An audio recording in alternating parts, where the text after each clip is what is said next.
when you were talking about how the culture gets into the system and it becomes part of who you are, I was thinking, so I was going to officer candidate school. And when you're at officer candidate school, when you first show up there, it's total indoctrination, boot camp style indoctrination. And one of the rules, they have all these weird rules. One of the rules is that you can't look at your food. So you sit down to eat and you can't look at your food. You can only look straight ahead. And remember, I was an enlisted guy for my first 8 years, and I'm kind of street smart. So I'm sitting down and I got to eat, and I think it was like chicken breast, right? So how are you going to eat a chicken breast without looking at it? Like, how's that even going to work, right? But also, I'm thinking, how are they possibly going to see if I glance down at my food, right? So, and really the people, there's drill instructors, so there's Marine Corps drill instructors there, but there's also the senior officer candidates are there. So everyone's watching you when you get into the chow hall for the first couple, well, they're there all the time, but the first couple meals is where this happened to me. So I'm sitting there, I sit down, and people are yelling and screaming, don't look at your food, look straight ahead. And they call it squaring your meals. Also, you have to lift your food has to go up straight, 90 degrees up from the ground or from the plate. You have to bring it up straight and then, 90 degree turn into your mouth. That's how you got to eat. They call it squaring your meals. You have to look straight ahead. So as I'm sitting there, I'm thinking, they're never going to be able to tell that I'm looking at my food. So I'm just going to glance down and get it, see what part of the chicken breast I'm about to eat. So I kind of glance down there. And as soon as a millisecond after I look down, they're like, oh, what the hell are you doing? And they get it.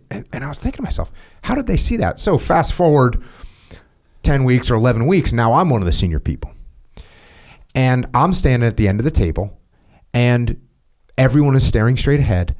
And when one person glances down for a half a second, it's so blatantly obvious. It stands out so much. Even though you wouldn't think they could see you, it stands out blatantly obvious. And that's what I think happens inside these companies that we work with, where you get this attitude of ownership. And when it starts to sink in, anybody on the team that's like, well, this actually isn't my fault. It is like so obvious to everyone.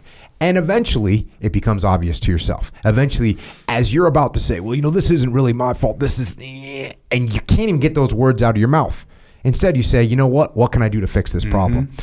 And it's a beautiful thing to see. It's a beautiful thing to see. And when you get that whole attitude, that culture in so deep, man, it really becomes unstoppable. It really does, because everyone on the team now becomes.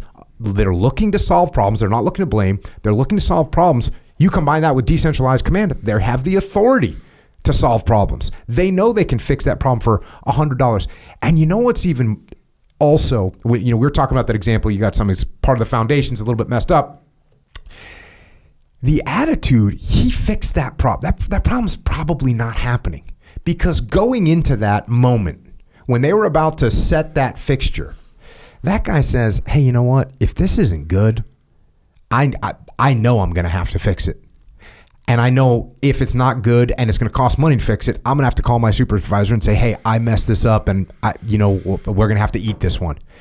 So you get that preemptive ownership where people care more about the job. They want to do it correctly the first time because they are taking ownership. That's one of the bad things about extreme ownership is the first book's all about, extreme ownership is in the past. It's a mistake that happened, and it's my fault, which is good.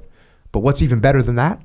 I'm not even going to let that mistake happen. Right, and that's what when you have it infused like you have it at your company, people aren't allowing those things to happen, and that's a powerful thing. And then you reinforce that behavior by when they do make the decision or there is a mistake, you say no problem. Yep.